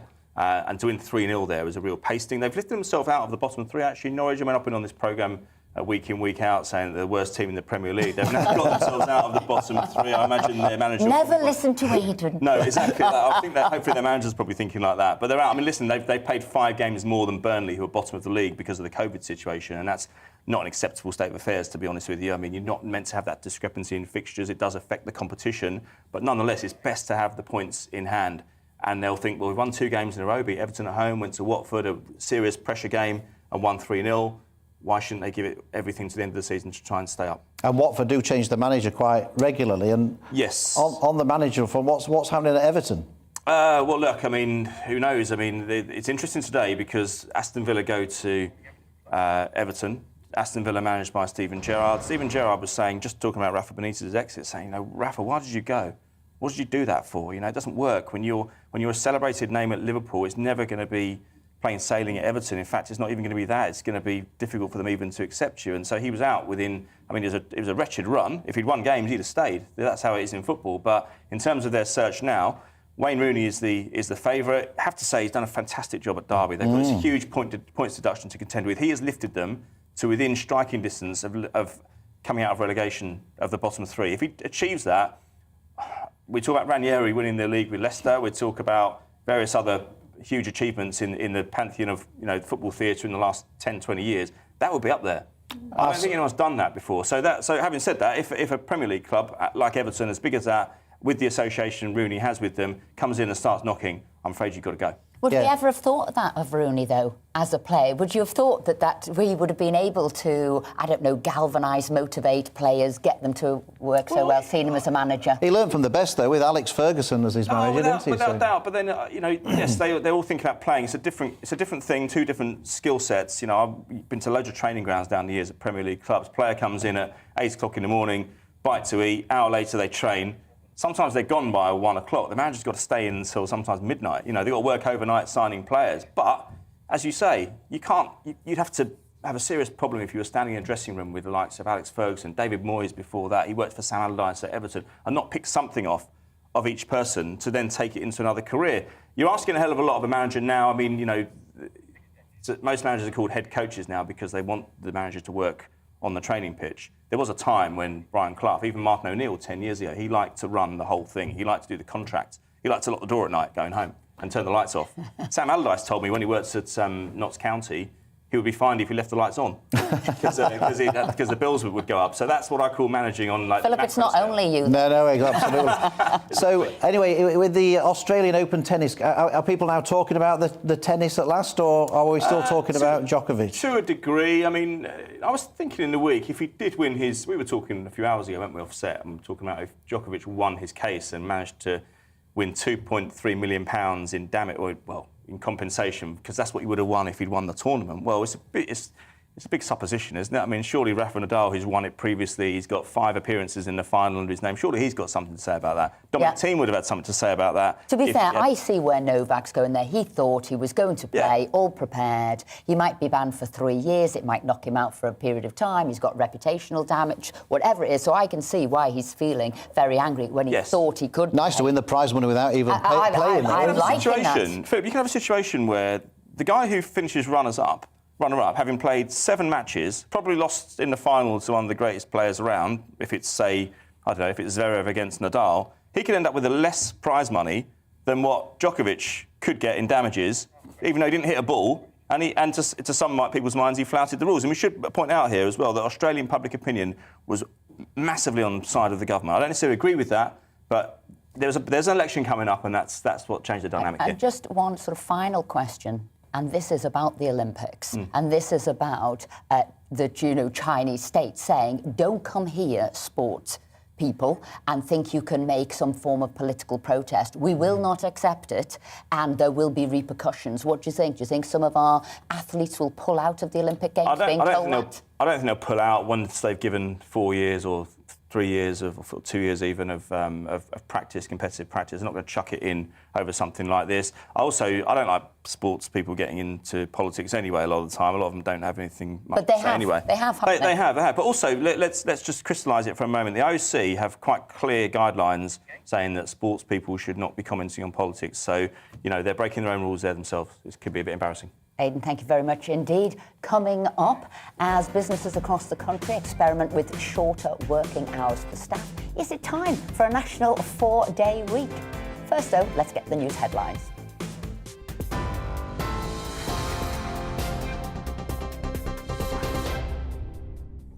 Hello, it's just gone 11:30. I'm Simon Pusey in the GB newsroom. Police will meet a senior Conservative backbencher to discuss allegations of blackmail and intimidation. William Ragg has accused Downing Street of bullying and claims Tory whips have threatened to remove public funds from the constituencies of MPs trying to oust the Prime Minister. He'll speak to a Met detective next week, which means police could potentially open an investigation.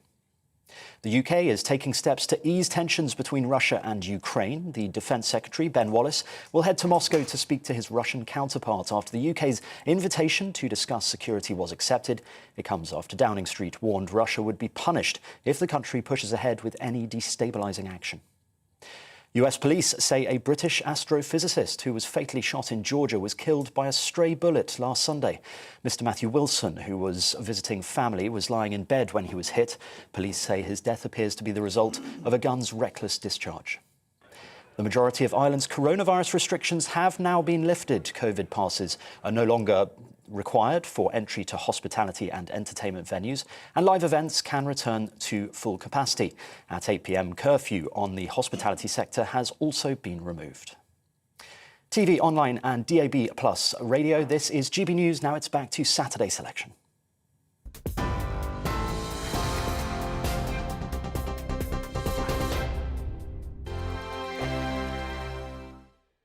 Hello there, I'm Eamon. And I'm Isabel. And you're watching the GB News digital stream across the United Kingdom. And around the world. If you're here in the UK, you can also watch us on your TV screen. GB News is Freeview channel 236. On Sky, we're channel 515. 626 on Virgin Media. Just remember, you might need to retune your TV to watch the channel. Yeah, and if you are doing that, find out more about retuning by going to gbnews.uk. Join my show Farage, 7 p.m. till 8 p.m, Monday through Thursday. And there you will get opinion, analysis, debate, and I'll cover stories that nobody else dares to touch. And then for the last 15 minutes, talking pints. We're over a drink. We have a civilized conversation with someone. We very often disagree, but we do it in a grown-up way. Come and join me on Farage.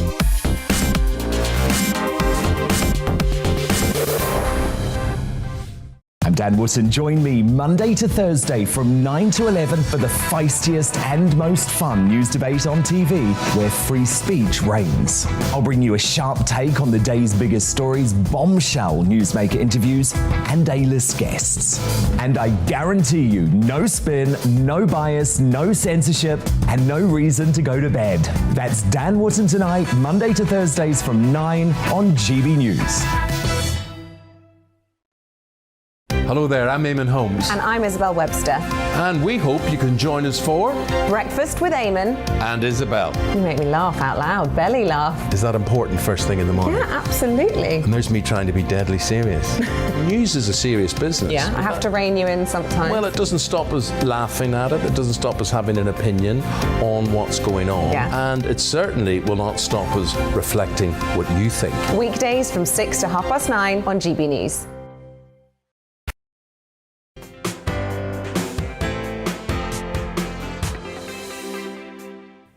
This is the Saturday Selection. We've got your views. You've been emailing us in. Gary here says the Labour Party are welcome to someone so deceitful and uncaring. To not inform your own staff and association sounds dishonest and fits in with the Labour values. Gary there, pulling no punches.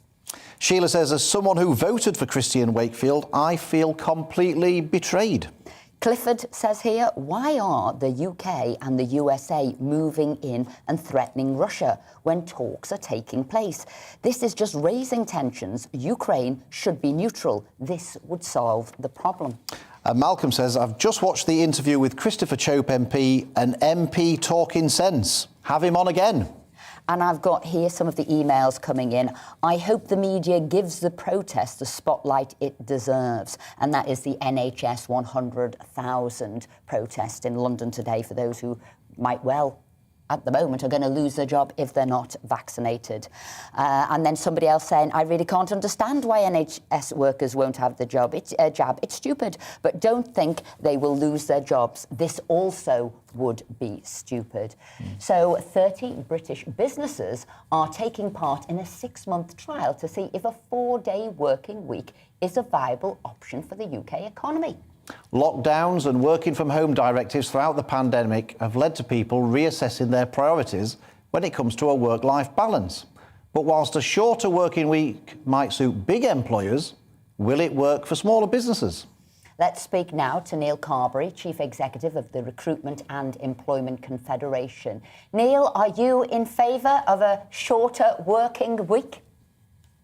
I tell you what I'm in favour of, Esther, and that's not telling companies how to organise their work time. I think it's great that these companies are experimenting, and I think they should be talking about to their staff about how to work well. Some of these companies are actually not shortening working hours; they're just doing 35 hours or 40 hours in the 4 days rather than over 5. It's probably a good idea to work out if it works. But the main message from British Business this week is absolute delight that the work from home order has gone, because we want to get back to organising our workplaces, not being told by the government how to do it. And we've had to do that during the pandemic.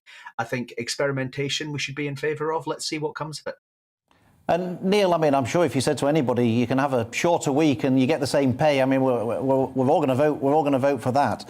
The 4-day-a-week campaign say that all the evidence shows that doing this, having a shorter working week, actually increases people's productivity. Do you buy that argument? Well, Phil, I've been working in employment relations for 25 years, and the one thing I know is that what is true in some workplaces and sectors is not always true in other workplaces and sectors. So I think first and foremost, there certainly could be a case that arranging work differently, and we've got a big opportunity coming out of the pandemic when we're resetting everything as we get going again with it in the rearview mirror. I think there's a big opportunity to think about how we organise work, but I don't believe there's a one size fits all. After all, if you run a customer facing business that's open 7 days a week or 5 days a week with a helpline, you've always got that work's got to be done. If you run a manufacturing plant, either in food or in engineering, you've got to be producing. So there was a lot of complex discussions to have about how we fix schedules, how people and how people engage with that work. And it might very well be that it's possible to shorten working weeks and change how people are engaged. But that's something it's really for workforces and for companies to work together on, rather than for campaigners or the government to hand down from on high the one best way. And I think you mentioned small businesses in particular earlier on. I actually think small businesses are the most flexible employers in the country, because so often they're owned and operated as small private family businesses, and that flexibility almost comes comes naturally to them. They don't need to be told from on high how to arrange it. No, I mean, lots of people will probably say, well, look, yes, let's judge people on their output rather than their input, and it doesn't really matter, how long it takes them to do it as long as they do it. But I just wondered, is this sort of a middle class thing? Is this just a middle class office worker obsession? If you work on the checkouts at Asda, you can't do fewer hours because you need to be on the till, don't you, for when the customers come along. So, I mean, are we in danger of getting bogged down here with some kind of sort of middle class bourgeois obsession? Well, it's interesting. We talk a lot about returning to the office at the moment, but of course, it's always worth remembering that most people went to work throughout the pandemic because they couldn't work from home.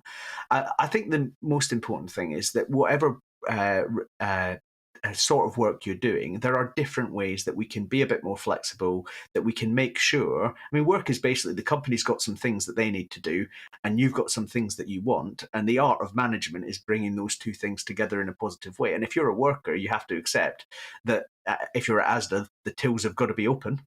But if you're Asda, you're going to say, well, we can probably schedule so that you can pick up the kids on these days from school, and we'd like you to do a Sunday once or twice a month, and we'll change your shift over here to allow for that. That process has to happen in the companies. I don't think it is a white collar middle class thing. I just think that the answers might be different according to whether someone's has the capacity to work from home, as I am now, or whether it's in the workplace. The best story I've heard from an REC member is about a business that's keeping its staff despite the fact it can't quite afford to pay as much as the competitor next door, and they're keeping their staff because they've got a decent cafeteria, the loos are clean, and the managers behave like human beings. And there's a really good lesson for all employers.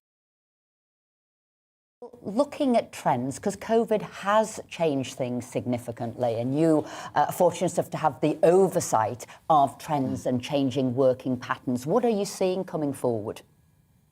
Well, the overriding trend, Esther, right now is a massive shortage of workers. And I know that the number of employees on payrolls in the experimental data that the NS has been doing is higher than before pandemic. That number is a little bit volatile, but also we need to look at the other classes of employment. When you take it all together, actually the evidence shows that there's about 600,000 fewer people in work. And that's not unemployment, that's people who are not working and actually not looking for work. Some of those are young people. They're doing what young people always do, quite rightly, in a recession. They've stayed in college, they're getting some more skills. They'll come out into the jobs market when the economic weather is sunny and there are some opportunities there. But we've had a lot of older workers choose to step back, either because of caring responsibilities or they've just decided to retire. And that's created a real tightness. We've got over millions of live job adverts right now. My members are reporting a demand that they've never seen before in terms of the amount of need to hire there is amongst companies. And I think companies have started by increasing starting wages. We're seeing starting wages for permanent jobs and temp rates going up. There's only so far you can run with that, as Phil's pointed out. There's you've got to make the money to pay the wages. So companies are thinking about some of these flexibilities, both to make themselves attractive in a tight labour market and maybe to draw some of those hundreds of thousands of people who've stepped back from the jobs market over the pandemic back in. They might not want to do the rat race for 5 days a week, but you could probably get them in for 2 days a week and work from home from 2, or you could do as a contracting arrangement. Companies are really having to think hard about how to access people. I just wondered, are we out of step with other countries in Europe or around the world on all this? I mean, the sort of talk is that, we're obsessed with how many hours we're working in the office, unlike other countries. Is this something where we're behind other countries? I think the UK has a heavily services economy, so we had more home working than some similar countries that are maybe a bit more manufacturing based. We've also got relatively good broadband penetration, so working from home is easier. I don't think that puts us out of step. The big story about tight labour markets is universal in all the developed economies. Companies are struggling to hire as we come out of the pandemic. Probably the thing that differentiates Europe from the United States is that in Europe, the baby boomer generation who are heading towards and into retirement now are much bigger than the generations that follow, which is creating a challenge in terms of making sure that we can reach enough young people to bring them through into the labour market. Whereas in the United States, the generations are more of an even size. And then are we doing anything to attract people, maybe straight to school, from school into the workplace, doing apprenticeships rather than going to university for 3 years? Anything we're doing? Well, companies are looking really hard at different ways of hiring, and that looking around the country. I think one of the things we're looking for when the Levelling Up white paper comes out is, well, what's the labour market elements of that? Because too often it's just about skills. We need to talk about how we reach out and help people see the opportunities that exist, reach out into some of the towns that surround our major cities that are maybe struggling to hire, and show opportunities to young people. Big effort going into that from companies across the country right now. Focus on particularly apprenticeships. Apprenticeships are a success story. They've grown over the last few years. It is a concern that a lot of apprenticeships are going to people who are already in work, 25 plus. Now that's not bad provision. It's great that they're getting it. But when you and I think of an apprenticeship, we think of someone who's maybe 18, coming out of school, looking for a skilled job. We need to get a lot more focus onto that. And that's why a lot of businesses are still talking to the government about the apprenticeship levy as a policy which raises the money correctly, but isn't quite working at getting through to those young Carvery, people. So we'll have to have you back on another time because that's a big topic and we'd certainly like to discuss it, the apprenticeship levy. But thank you for joining us this morning. And it's funny, we was talking about working from home in the Times as a feature today about a couple who work from bed. So they're taking it one step further. I've got to be careful. Could we do that? Could we do that? Next week, you never know. Didn't the Big Breakfast do that? Didn't they do that? Yes, they did. The interview from the big bed. But now it's time for our usual Saturday Showbiz Roundup with the help of celebrity reporter and former Honey star, Selena Cherry. Let's start. Hi there. Let's start with the Adele delayed to the start of her Las Vegas residency. She broke down in tears, blaming a COVID outbreak in her team and delivery issues, but ticket sales had been poor. Is there more to this story, Selena? Well, you know what? I feel really sorry for her because I feel like this is a really tough time right now to sell tickets. During COVID, you're not going to get the influx of people that you would usually get in a normal time. And I'm sure that that's got something to do with it. She was looking to earn about £500,000 per show, and the tickets ranged from £60 to £500 per seat. So there could have been something that was gone wrong there because it's really last minute to cancel a concert. And I know these concerts because I've been to one before. I went to Jennifer Lopez there, and it's like watching a movie. They put on such an amazing show, And I can see, from what she's saying, if it's true that half of her team have gone down with COVID, I can see how this show will not be able to happen. But Selina, she says it's to do with COVID, but they've put back the concerts till April, which would indicate to me that this is nothing about COVID. There's something more serious. Well, no artist wants to say, I haven't sold enough tickets. It's a bit embarrassing, isn't it? And I think with Adele, they probably just haven't got it together. They probably just thought to themselves, oh, we can go out, we're going to sell loads of tickets. I mean, look at the time of the year. It's January. Who's going to go to Las Vegas now and buy tickets to a concert? Not a lot of people.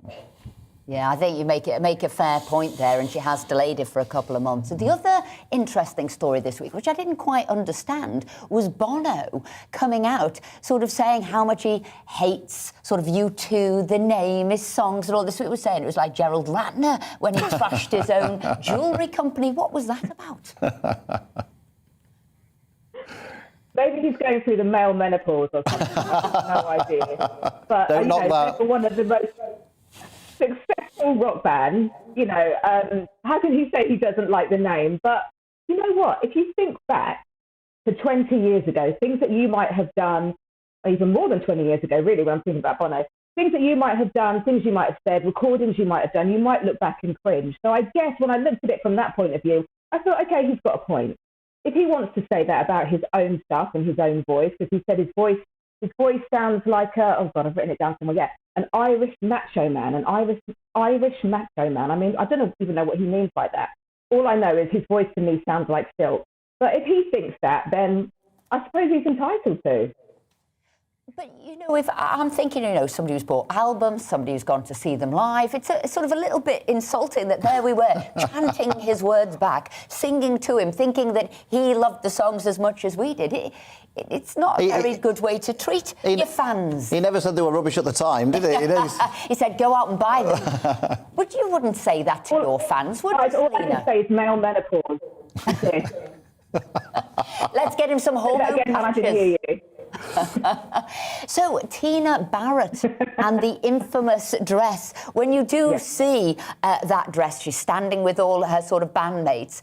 They've all got sort of really rather demure outfits on, and there's nothing that her dress is covering, really. It's all revealing, isn't she? Selina. Well, guys, this was 20 years ago. I don't even know why this has made headline news right now, because this was 20 years ago. Who cares about this right now? I don't know. News must be really dead this week, to be quite honest. But Tina has said that she didn't realise that the rest of her bandmates were going to be so dressed down. I don't really believe that, to be quite honest, because I know back in the day, and I was out in a pop band in those days, everyone was trying to get into SHM, everyone was trying to get into Maxim and be the sexiest woman. That was the thing. I never got it at the time because I was like, I just want to sing. But it was a really big thing from your record labels for you to get into SHM and to get into Maxim. And I think that's what she was doing, personally. So she was in S Club 7. There were 7 of them. They're all good looking. And you're quite right. At that time, everybody was trying to get into all the papers. That assured them, guaranteed them photos, sales, I don't know, extra gigs. But she did go a bit over the top. But it was part of the vogue of the day, wasn't it? Wearing as little as you possibly could to try and steal a headline. It was, and I think she looks fabulous. I mean, her body, I'm so jealous looking at her body like that. She looks absolutely amazing. Selina, talking about S Club 7, Rachel Stevens was supposed to be on Dancing on Ice, breaking her wrist. I should declare an interest here. I'm certainly less likely to watch Dancing on Ice if Rachel Stevens isn't going to be on. I was definitely a fan of Rachel Stevens when she was in S Club 7. So I mean, that's going to ruin the viewing figures, isn't it?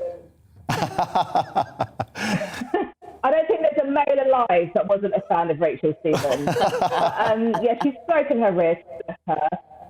So hopefully she'll be back like the week after. But she's got, Dancing on Ice, there's going to be injuries. It's just one of those programs, isn't it? And unfortunately for her debut week, she can't do it. But I'm hoping, because I'd like to see her too, I'm hoping that she'll be back the following week. And then, obviously, the wonderful meatloaf. Meatloaf. Ah, what a sad week. Yeah. I know, it's really sad. I didn't expect to see that news. He was a brilliant singer. I love his music. Brilliant actor.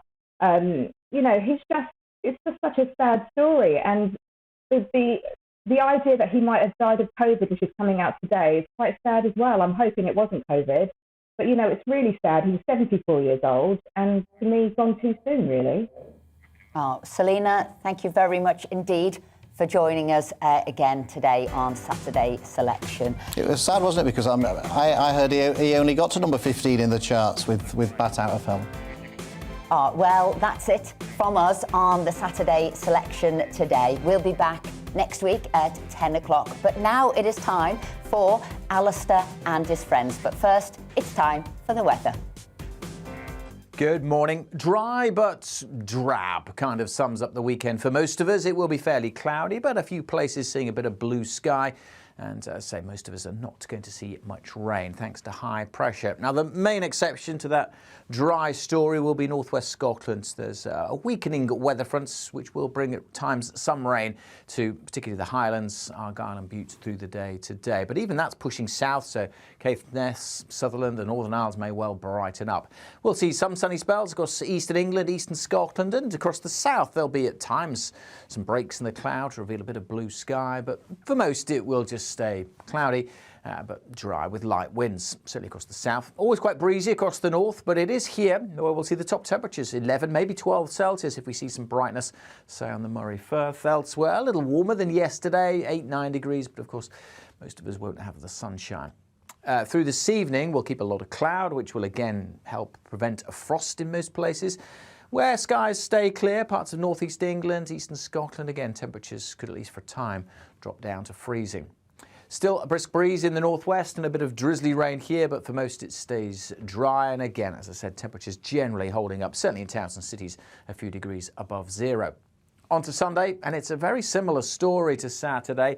Again, some drizzle likely in the northwest during tomorrow, but apart from that, and maybe the odd spot over hills elsewhere, most places dry and cloudy. But again, some breaks likely in the cloud, parts of northeast Wales, northeast England, and again, northeast Scotland may well see some sunny spells. And if we do, temperatures again could get to double digits, but for most we're looking at 8 or 9 Celsius. This area of high pressure is sticking around through the weekend and indeed into next week. Again, weather fronts may bring some patchy rain at times, particularly to the northwest, but for most, this area of high pressure promising to keep more dry weather across the country well into next week.